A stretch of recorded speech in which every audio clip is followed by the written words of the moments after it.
La la la la. Sa mundo ng Jomcar na sinubok ngayon, itong dalawa ay love pa rin. Anyways, hi Wow Life, another video, another share guys, another POV. So ngayon guys, magbibigay tayo ng point of view dito sa nangyayari ngayon sa Jomcar. Well, between Jomcar and of course, kay Youngmi, ayun, sa founder ng Jomcar 18. Meron sila ngayong hindi pagkakaunawaan. Pero syempre, I'm hoping still na maayos at mapag-uusapan nila yan. I believe na ay open naman sila para mapag-usapan ng mga bagay-bagay because si Kalinga Prab ay willing naman na maayos ang lahat ng ito. Syempre, di ba? Dahil, naniniwala naman ako na mahal nila yung isa't isa, may pinagsamahan, pero nagkaroon lang ng conflict, di ba? Anyways, ayun, bago ang lahat, don't forget to support and subscribe Kuya Val Santos Matubang at Tigna Vlog Kalinga Prab at sa lahat ng Team Kalingap. Syempre guys, salamat sa support at pagmamahal nyo sa aming mga Kalingap reactors. Ngayon, if you're looking for sabon na talagang bakbakan, lalo na sa mga may problema dyan at prone ka sa pimples, nako, subukan nyo ang aming sabon, Wow Life Soap. For only 55 pesos guys, just message me sa aking FB, Miss M's Life, for orders. Anyways, ngayon, well, for me naman, ang Jomcar naman is matatag naman na yan. Subok na yan actually. Although, hindi matatapos ang pagsubok habang naniniwala ako while sikat sila, tuloy-tuloy ang pagsubok, mga issues, 'di ba? Hindi ko makakalimutan actually yung sinabi ni Kalingap Jomar na sa ngayon, Carla, ang message niya is tatagan mo pa. For me, tatagan niyo pa lalo. Kayong dalawa mismo ay kailangan mas maging matatag pa kayo parihas kasi talagang ganyan. Susubukin at susubukin yung samahan niyo hanggat nandito kayo sa sukmit. Inhale, exhale sa mga, well, itong nangyari ngayon, I will consider it na isa sa mga pinakamalaking pagsubok ng Jomcar talaga because between Youngmi and Jomcar, medyo talaga yan, medyo malaking bahagi ng bawat isa ang Youngmi sa Jomcar, di ba?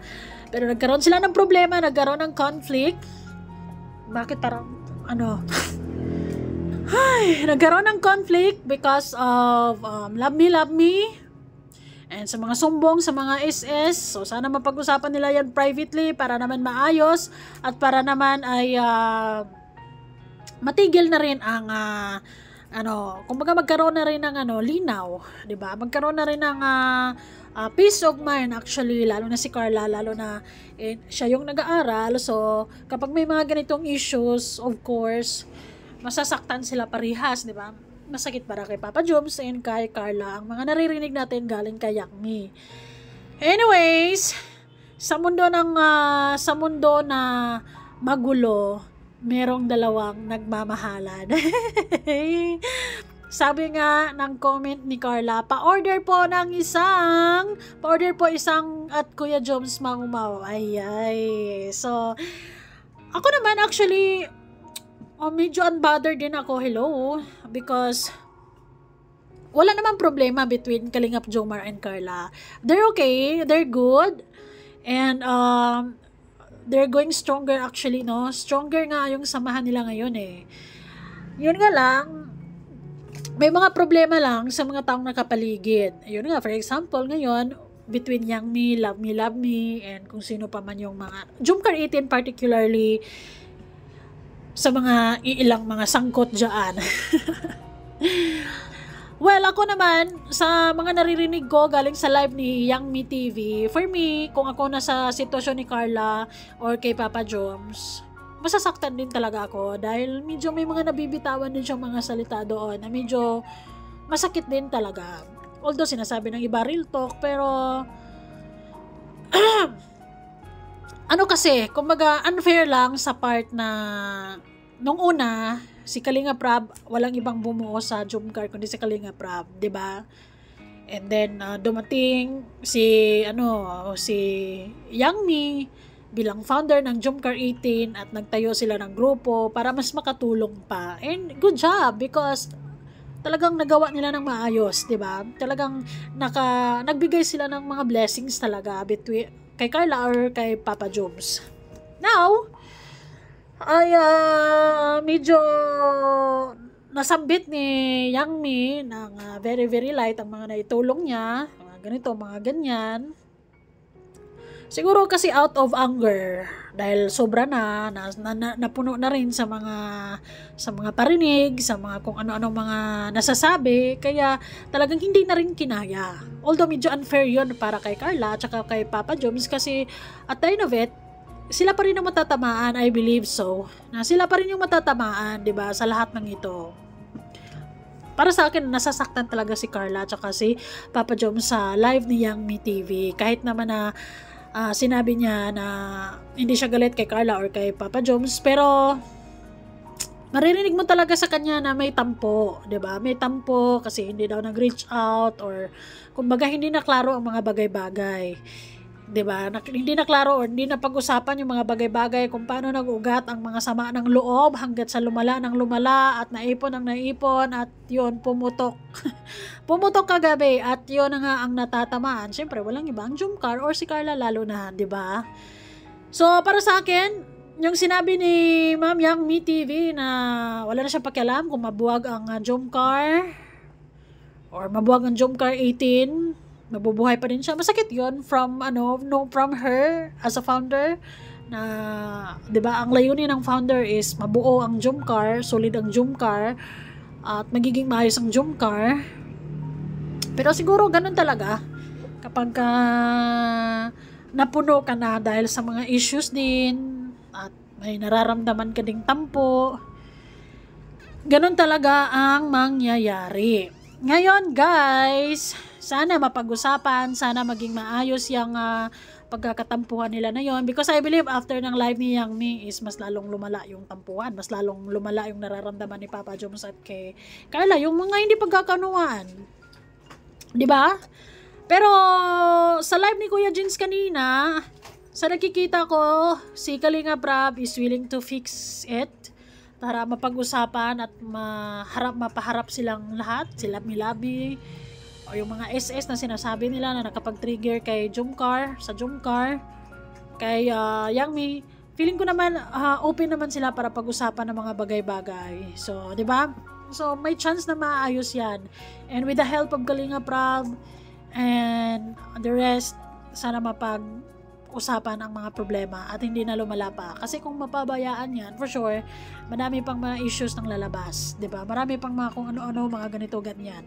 Kasi ando na yung wala ka nang pakialam kung masasaktan sila because nasaktan ka din. Parang ganoon ang mangyayari. Pero hopefully, they will consider also na how Carla feels kung ano mang mga away nila ngayon.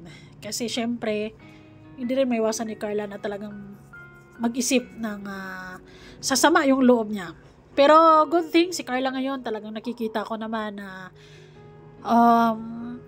strong na, pero syempre hindi may iwasan na masasaktan pa din, di ba? Nasasaktan nga tayo na viewers lang tayo, how much more sila yung natamaan, sila yung naipit, sila yung punot dulo. Hay nako. Pero feeling ko magkakabati siguro si Yang Mi and ang Jomcar, pero between Yang Mi and Love Me, feeling ko hindi na magkakabati. Parang so much hate, so much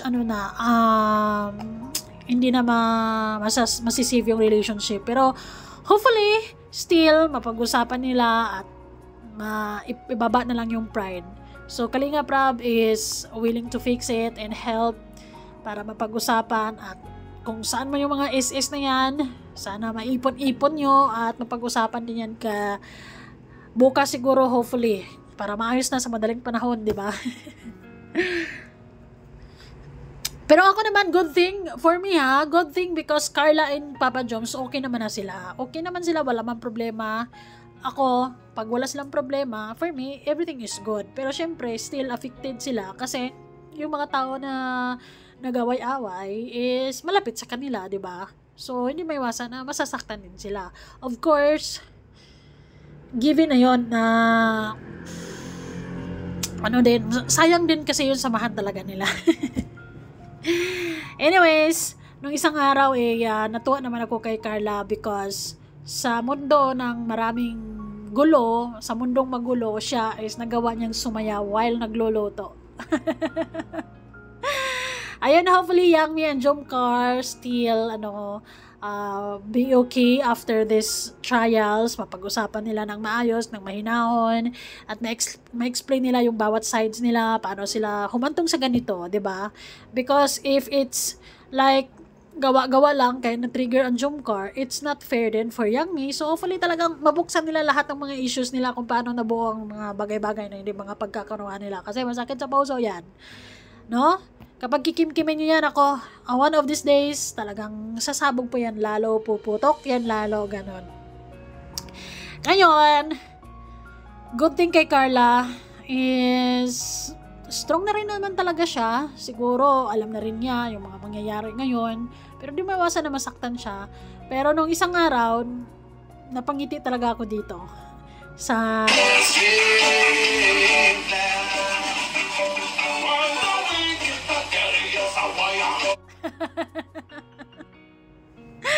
Habang binabash niya si Carla dahil sa pagiging top 7 niya sa most admired and most beautiful blogger of 2024, andito yung part, at ito yung tao na bahala kayo sa buhay niyo, ako magluto ng galunggong. Galunggong ba to, guys? Nagpiprito siya ng isda dyan while dancing. Ayan. Ganyan dapat, ganyan. Bigyan mo sila ng good vibes, Bibi Carla. Kung hindi nila kayang maging mabait at aduda sila sa pwesto mo na hindi naman ikaw ang may gawa. Ang nag-survey niyan ay si Pinoy History naman, pero still bitter. Sayawan mo na lang sila.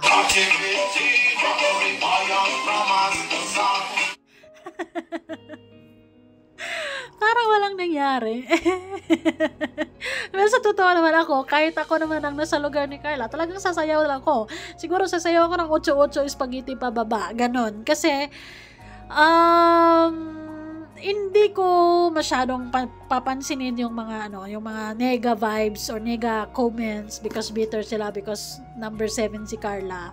'Di ba? Tapos kung ano-ano pang issues diyan, nakisyo may nagbayad. Aba, matindi.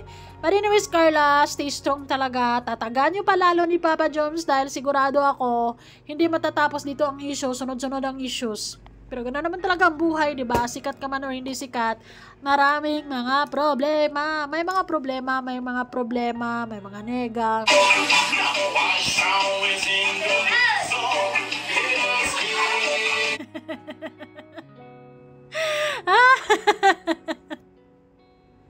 Tingnan nyo yung top 7 nyo, sobrang cool lang, sobrang kalmado lang, tapos yung iba, umiinit na.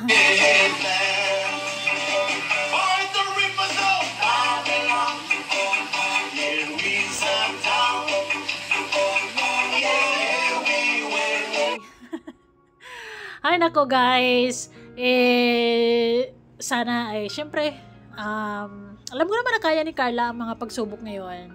Siyempre, medyo nakakahiya din sa part niya ang mga naririnig, ang mga nasabi ni Yangmi. Well, that's it.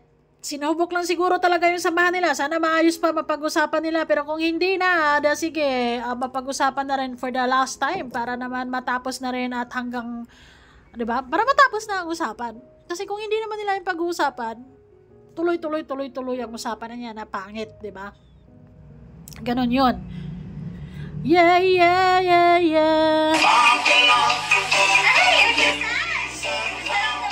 Buti pa yung pusa. Nakisayaw din. At saka si Arjun ba to, guys? Hindi ko masyadong gano'n. Nagpiprito pala siya dyan, guys, ng isda while dancing. Ayun. So, anyways, alam ko naman kay Carla ngayon is natututo na rin naman na siya yan sa mga pagsubok, sa mga kung ano mang mga sinubok na rin talaga siya ng panahon. Marami-rami na rin siya mga pagsubok na pinagdaanan at nalagpasan. Naging okay, na-conquer naman niya yon. So, this time, I know, kaya niya yan. Kaya nila yan.